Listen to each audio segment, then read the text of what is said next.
მოგესალმებით, მე ვარ ლაშა ნათენაძე, ხმის ინჟინერი და დღეს წარმოგიდგენთ GB-ის ტესტერს, რომელიც არის brand Sonectis და მას ქვია Sound Bullet. ეს მოწყობილობა ღირს $275 ოფიციალურ საიტზე და ამ ფასად მოდის შემდეგი რამ. თვითონ მოწყობილობა, Jack-ზე ადაპტერი და მყარი кейსი. ეს არის მოწყობილობა, რომელიც აერთიანებს რამოდენიმე ფუნქციას ერთად.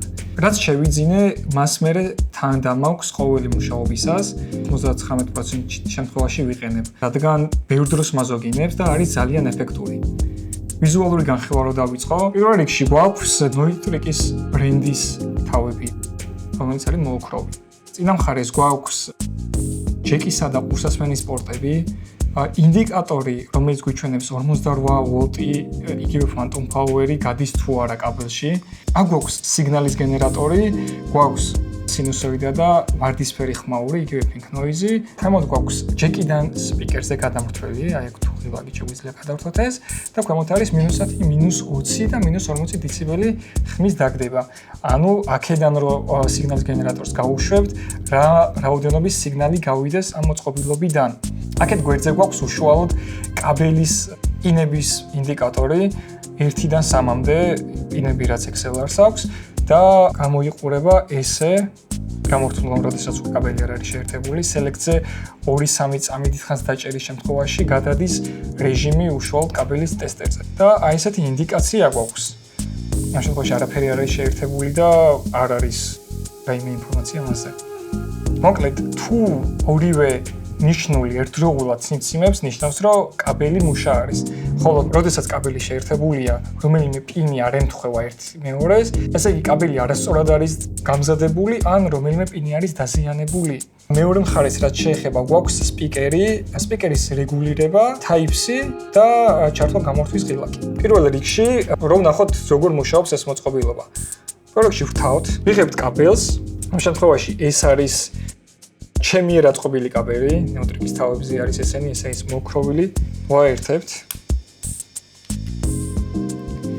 და პირველი რაც ხდება არის აქ ინდიკატორი მწვანე, რაც იმის მანიშნებელია, რომ ეს კაბელი სიგნალს ატარებს. ეხლა შევამოწმოთ პინები ზუსტად არის თუ არა დასმული. Select ღილაკს ვაწვევით დაახლოებით 2 წამი. ამ შემთხვევაში უკვე გადავიდა კაბელი ტესტერის რეჟიმში და ჩვენ ხედავთ, რომ პინები 1-1-თან არის, 2-2-თან, 3-3-თან. ანუ კაბელი სწორად არის დაერთებული და მუშა მდგომარეობაში. ისევ რომ უკან გამოვიდეთ, ანუ კაბელის ტესტერიდან უკან გამოვიდეთ, დიდი ხანი ვაწვევით ისო Select-ს და ბრუნდებით, ესე ვთქვათ, თავარ პოზიციაზე. როგორც გითხარით, Jack-დან სპიკერზე გადამრთვის შემთხვევაში, თუს უნდა ვაწვევით, ანუ ამ ღილაკს. ამ დროს უშუალოდ ჩვენი ვარდისფერი ხმაური გვესმის უკვე სპიკერიდან. და ასევე ეხლა განახებთ ეს ვარდისფერი ხმაური, ეს არის სინუსოიდა. და რა ხდება ასე დროს? აქ მაქვს მე აუდიო ინტერფეისი, რომელშიც შევაერთებ პირველ არხში, ამ შემთხვევაში მოწყობილობას, გადავრთავ ისევ გაშვების რეჟიმზე. აი აქ მაქვს ინდიკაცია. ეხლა ამ შემთხვევაში არის -10 დეციბელი. აი -40-ზე განახებთ, -40-ზე აქ მოვიდა ნიშნული, -20-ზე აქეთ. ეს პედი იმ შემთხვევაში გვინდა, მე ძირითადად მიყენე -40-ზე, რადგან არის ხელსაწყოები და არის აპარატები, სადაც შეიძლება ძალიან ხმამაღალი იყოს. ამიტომ თავს ვიზღვევ. შევთავ -40-ზე და თუ დამჭირდა, მე -20-ზე გადავთავ და საბოლოოდ -10-ზე. როცა თქვა დიდი ფესტივალი არის და უბრალოდ დაერთებულია სპიკერები, მიქსერი არ არის ჩემსად, ამ შემთხვევაში ამ მოწყობილობით დავივლი ყველა იმპორტს, სადაც მინდა რომ გავუშვა ხმაური. დარწმუნებული ვიყო, რომ ის სპიკერი მუშაობს. კარგი, მოკლედ, ეხლა ვიმყოფები მონოჰოლში და განახებთ უშუალოდ ამ ტესტერს ყველაზე ხშირად რა დროს ვიყენებ. ეს არის გამაძლიერებელი Clear Brothers მონიტორების და მოკლედ რაღაც კაბელები არის დაერთებული. პირველი, მეორე, ამ შემთხვევაში მერვე.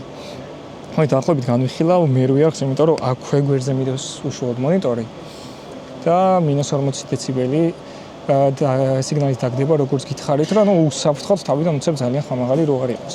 პირდაპირ ვაერთებ აქ მერვე იდენტურია უკვე მერვე არხის. შევაერთო და ვნახოთ თუ წამოვიდა ხმა. ოკეი, სიგნალი გვაქვს. ესე იგი მუშაობს. ამ შემთხვევაში უკვე მზად ვართ, რომ დავაერთოთ ყველაფერი მიქსერზე და ჩვენ გარანტირებული გვექნება, რომ ჩვენი კომუტაცია მზად არის ყველაფრისთვის.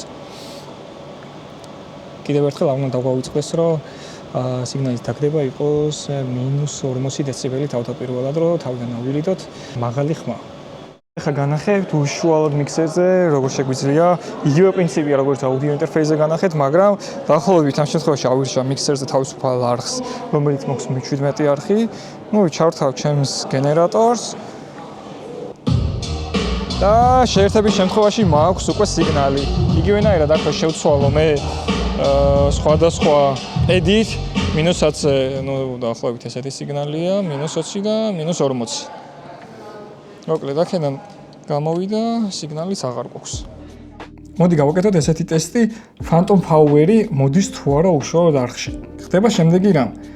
პირველ არხზე, პირველი არხია მონიშნული, ვააქტიურებ 48 ვოლტს და ხედავთ 48 ვოლტზე ციმციმებს ორი ინდიკატორი. ეს ნიშნავს, რომ ამ არხში მოდის Phantom Power-ი. კარგით, გავთიშოთ, გამოვაძროთ.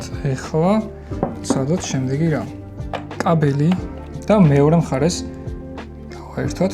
მოკლედ იგივენაირად აქ ისევ ავტომატურად სუჩართული არის სიგნალის გენერატორი და კვლავ ისევ ინდიკაცია გვაქვს, რომ სიგნალი შედის. მე პირველ არხში ისევ გავუშვებ Phantom Powers და ისევ ხედავთ, რომ ორი წითელი ინდიკატორი გვაქვს sound bullet-ზე. ეს იმას ნიშნავს, რომ ეს კაბელი ატარებს Phantom Powers. მოკლედ ახლა განვიხილოთ ესეთი შემთხვევა. როდესაც მიქსერიდან გამოდის კაბელი და მიდის სპიკერში, დაუშვა და სპიკერში ხმა არ მოდის. კაბელი ჩავხსნათ და ამ კაბელის მეორე დაბოლოებაზე შევაერთოთ დედალი XLR-ი. თუ სპიკერში, როდესაც ხმა აწეულია და ხმა მაინც არ გამოდის, ესე იგი კაბელია დაზიანებული. ახლა განახებთ. ამ შემთხვევაში მიქსერი არ მოქვს და გამოვიყენებ ესეთ ადაპტორს. შევაერთებ თქვათ ყურსასმენის გამომავალ სიგნალში და გავუშვებ მე იგივენაირად pink noise. ნიშანი ინდიკაცია გვაქვს, რომ სიგნალი შემოდის და მწვანეარი და უსაფრთხოა და შემდეგი რამ, თუ გადატვირთულია სიგნალი, აქ პიკ სიგნალი გააწითლდება. ეს რაც შეეხება სპიკერის მუშაობას და სიგნალი როგორ შემოდის უშუალოდ sound bullet-ში. დაგვრჩა კიდევ ერთი ფუნქცია, რაც აქვს ამ მოწყობილობას. ეს ადაპტერი რაც მოყვება აქ შეერთების შემთხვევაში. შეგვიძლია ამითი შევამოწმოთ სიგნალი შედის თუ არა ჩვენს DI box-ში და ჩვენს ამპებში, ის იქნება ბასის გამაძლიერებელი თუ გიტარის გამაძლიერებელი. ამ შემთხვევაში, აი ამ რეჟიმის შესრულით, ჩვენი ვარდისფერი ხმაური გამოდის უშუალოდ აქედან. ყველაზე ჩქარი რაც არის ამ მოწყობილობით და ყველაზე მეტ დროს რასაც ვზოგავ არის, რომ შევამოწმო უშუალოდ არხი, შევამოწმო უშუალოდ გამაძლიერებელი. როდესაც პასიურ სისტემაზე ვარ, უფრო გმადგება, რადგან პასიური სისტემიდან დამატებითი კაბელი რაც მიდის სპიკერამდე, ეს მეხმარება უშუალოდ პორტები შევამოწმო, რომ ის კაბელი ზუსტად იმ სპიკერშია, სადაც უნდა იყოს შეერთებული. ვთქვათ, მიკროფონი არის შეერთებული და სიგნალი არ გვაქვს. პირდაპირ მიკროფონს ჩავხსნი, შევაერთებ კაბელს, თუ სიგნალი არ მაქვს, ესე იგი კაბელი არის დაზიანებული. ამ ხელსაწყოს შეძენის დღიდან ძალიან კმაყოფილი ვარ. ამის გარეშე რეალურად არც ერთი ივენტზე არ ვარ ნამყოფი და თითქმის ყველა ივენტზე ვიყენებ. ჩემი დაზღვევაა ესე ვთქვათ, ბრავო ამის შექმნელის, იმიტომ რომ ესეთი პატარა ზომის, ესეთი ფუნქციონალური და ესეთი ხარისხიანი მოწყობილობა ხშირი არ არის. წინა ვიდეოში როგორც გახსოვთ, განვიხილე XY U4-ის ყურის მონიტორ სისტემა. მაგ ბრენდმა დაახლოებით 1 თვის წინ გააკეთა ამის ანალოგი. ძალიან იდენტური არის. დაახლოებით ამასთან ერთად ჩავსვამ ფოტოს, როგორ გამოიყურება ის. თითქმის იდენტურია ყველაფერი, მაგრამ აწყობის ხარისხი, კონექტორები, ძველადიან პერსპექტივაში უფრო გვანახებს, რომელი არის ხარისხიანი.